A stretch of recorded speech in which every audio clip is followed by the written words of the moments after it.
Bonjour à tous et bienvenue sur la chaîne YouTube où on parle de pédocriminalité sans aucun tabou. Vidéo un petit peu spéciale aujourd'hui simplement parce que je ne vais absolument rien couper au montage. J'ai envie de vous parler d'un sujet, j'ai envie de vous partager quelque chose que j'ai vécu aujourd'hui. Je ne partagerai pas en donnant des noms, je ne partagerai pas en donnant des titres pour pas que vous puissiez ne serait-ce que deviner en quelque sorte de qui il s'agit, mais les victimes sauront absolument de qui il s'agit. Donc dans cette vidéo, vous allez avoir mes tocs de langage, mes tocs de gestes, mes tocs, donc mes mimiques. Vous allez tout avoir, je vous laisse absolument tout et il n'y aura même pas de filtre pour ma peau qui rougit. Mais c'est pas grave, je me suis dit aujourd'hui j'ai envie de vous partager ça comme ça. Aujourd'hui, j'ai découvert quelque chose, donc ce matin, et même si ça ne m'étonne pas venant de la personne ou du groupe de personnes, et oui, comme ça je vous donne aucun indice, bah ça fait quand même mal. Ça fait mal parce que dans pas longtemps, dans une semaine exactement, je vais avoir 30 ans. Et j'ai fait un choix en début d'année, un choix que je ne regrette pas et que je ne remets absolument pas en cause dans cette vidéo. Mais j'ai fait le choix d'absolument couper les ponts avec toute ma famille qui a soutenu mon agresseur ou qui ne m'a pas cru complètement ou qui n'a pas su faire un choix. Et c'est de ça dont aujourd'hui je veux parler sur la chaîne. Et si des membres de cette famille qui n'a pas su faire un choix passent et voient cette vidéo et que ça ne vous plaît pas, et ben c'est exactement pareil. Parce que concrètement, aujourd'hui, et je veux que les victimes le sachent, le choix que j'ai fait de ne plus vous parler, c'est pas moi qui suis en tort, c'est vous qui l'êtes à la base.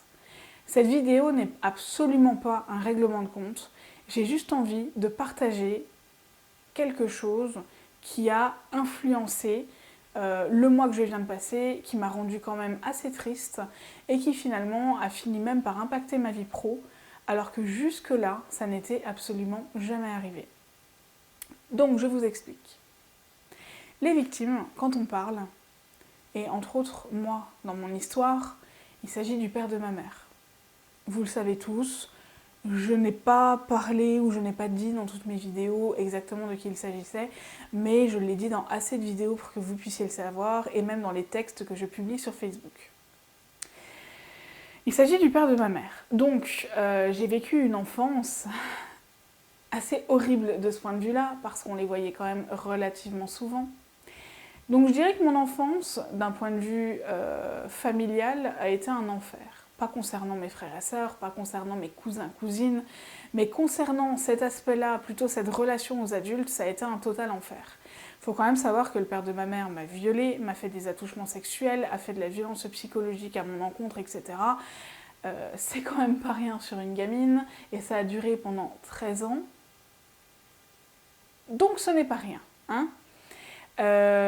J'ai eu énormément de mal à me construire une fois passée l'adolescence parce que une partie de mon adolescence, ça s'était passé et ça a naturellement influencé ma vie d'adulte.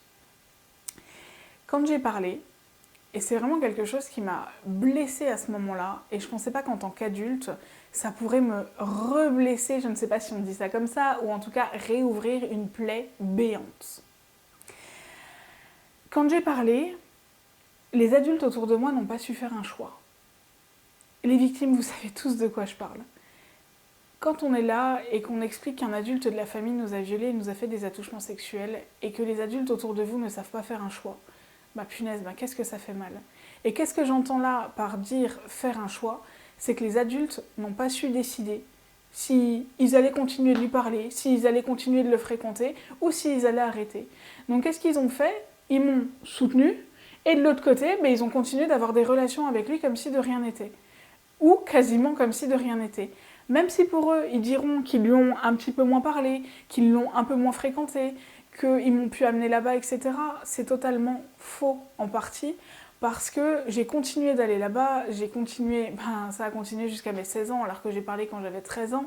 Donc concrètement, même si ça partait sûrement d'un bon sentiment, le choix n'a pas été fait. Le choix n'a pas été fait parce que moi, personnellement, aujourd'hui, si on me racontait que mon enfant avait subi ça, de quelqu'un de ma famille, même si c'était quelqu'un que j'adore, je ne lui parlerai plus et surtout, j'irai porter plainte. Et moi, personnellement, de mon côté, à ce moment-là, à préciser qu'il y a une seule de mes tantes qui n'était pas au courant, Donc je devais avoir à peu près... j'ai parlé, j'avais 13 ans, et tout le monde, à part ma tante, devait être au courant quand j'avais 16 ans. Donc ça veut dire que chacun a été au courant, et non, pardon, il y a un de mes oncles qui a été au courant beaucoup plus tard. Et donc quand j'ai porté plainte, parce qu'ils ont été obligés de lui en parler. Donc ils étaient 6 frères et sœurs, et des 6 frères et sœurs, il y en a 4 qui ont été au courant assez rapidement, et des 4, il n'y en a aucun qui m'a choisi. J'entends par là qu'aucun n'a fait le choix d'arrêter de parler à son père, et qu'ils ont tous fait le choix de me faire une réputation de quelqu'un qui raconte n'importe quoi, de quelqu'un qui exagère les choses, de quelqu'un qui ne va pas bien, de quelqu'un qui est suicidaire. Alors, réputation de quelqu'un de suicidaire, c'est pas un problème, hein. À l'époque, je l'étais. Réputation de quelqu'un qui raconte n'importe quoi, je peux vous dire que ça démolit dans votre construction mentale, psychologique et surtout même physique. Parce que vous avez l'impression que quand vous allez raconter des choses, on ne va pas vous croire, mais c'est le but. Je vous rassure, c'est le but, c'est de la manipulation. Donc, quand ils vont voir les gens et qu'ils leur disent « Oh, c'est Anna, t'inquiète », ça veut tout dire. Et ça veut dire qu'à chaque fois que je parlais, personne ne m'écoutait et personne ne me croyait, ou quasiment personne. Le peu de gens qui ont vu qu'il y avait quelque chose qui clochait et qui ont voulu soulever la question ont été très très rapidement mis de côté. Quand je suis allée porter plainte et que ça s'est su, naturellement. Et puis c'était, oulala, elle allait porter plainte, elle n'a pas voulu régler ça dans la famille, tu te rends pas compte de la réputation qu'elle va nous faire. Et puis, pareil, il y avait oui, elle raconte des mensonges à mon encontre, forcément, le père de ma mère n'allait pas dire « Ah oui, c'est totalement vrai !» Si vous connaissez un agresseur qui, dès qu'il est interrogé, dit aux policiers ou aux gendarmes « Oh bah oui, j'ai vraiment fait ça », franchement, faites-moi signe, ça n'existe absolument pas. Il va essayer de nier déjà dans un premier temps. Ou en tout cas, s'il y a des gendarmes et des policiers qui regardent cette vidéo, dites-le moi, parce que ça me paraît quand même louche comme personne. Ou en tout cas, j'en ai jamais vu, mais ça peut exister, hein, je sais pas. Et cette personne a dit, oui, elle essaye de salir ma réputation, elle veut me prendre de l'argent, vous vous rendez pas compte, elle va détruire ma vie. Mais mec, en fait, t'as détruit ta vie du moment où t'as commencé à toucher des gosses. Et sachant que j'étais pas la première, mais mec, c'est toi qui as pris ta décision, c'est toi qui a décidé ça. Mais dans cette situation, les adultes ont continué de lui parler. Donc je n'ai toujours pas été choisie. Et les victimes voient exactement de quoi je parle. Qu'à chaque fois, c'est une blessure en plus qui se rajoute. Et comme vous le savez, en 2022, il y a eu le procès. Donc au procès, il a été reconnu coupable donc, de certaines choses, entre autres des abus sexuels, mais il n'a pas été reconnu coupable de viol, forcément parce qu'il n'y avait plus de preuves. Merci la justice française. Donc tant qu'il n'avait pas avoué, il n'y avait pas. Et pour ceux qui se demandent pourquoi les abus sexuels ont été reconnus, simplement parce que je n'étais pas la seule à témoigner. J'étais juste la seule à témoigner du fait qu'il m'ait violée. Donc ça n'a pas pu être reconnu. Après, bref. Ça a été reconnu d'ailleurs jusqu'à mes 15 ans, mais au-delà de mes 15 ans, ça n'a pas été reconnu parce que lui, il a reconnu certaines choses avant, mais pas après, et en fait, il s'est embrouillé dans son témoignage d'avant, mais pas d'après. Enfin, c'est un peu compliqué, et on considère qu'un mineur, c'est jusqu'à ses 15 ans, et après ses 15 ans, c'est un peu... Voilà, c'est une autre catégorie. On en parlera dans une autre vidéo, mais voilà. Et les adultes ont eu donc la preuve que ce que moi je racontais était vrai. Parce que la juge l'a dit au procès, il y a sûrement eu des viols, mais on ne peut pas vous accuser de ça parce qu'il n'y a pas de preuves. En gros, vous avez de la chance. Et qu'est-ce qu'ils ont fait, les adultes ? Ils l'ont de nouveau choisi. Et le pire dans cette histoire, c'est qu'il y a eu beaucoup de mensonges. Parce qu'il y a beaucoup d'adultes qui l'ont choisi lui, ou qui en tout cas n'ont pas fait vraiment de choix, qui voulaient continuer à me parler et à me soutenir, et continuer à lui parler et à le soutenir dans son épreuve. Même s'ils trouvaient ça dégueulasse ce qu'il avait fait, de l'autre côté, ils allaient continuer à lui parler. Donc quelque part, dégueulasse ou pas, c'est un peu bizarre comme réaction. Et donc, les adultes, il y a toujours eu du mensonge autour de ça. Et quand je dis du mensonge, c'est qu'il y a toujours eu « oui, mais t'inquiète pas, elle se faisait juste toucher les seins ». Et quand les mensonges étaient avérés et que je venais les confronter à leurs mensonges, on me disait toujours « ah mais non, mais t'inquiète, ils racontent n'importe quoi ». Un peu comme ils faisaient avec moi finalement. Et le dernier mensonge en date, ça a été avéré.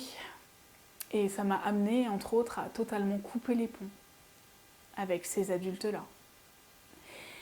Et pourquoi ? Parce qu'en fait, je me suis retrouvée dans une situation où j'ai encore été traitée de menteuse, Alors qu'en fait j'avais raison, et le pire c'est que j'avais les preuves que j'avais raison.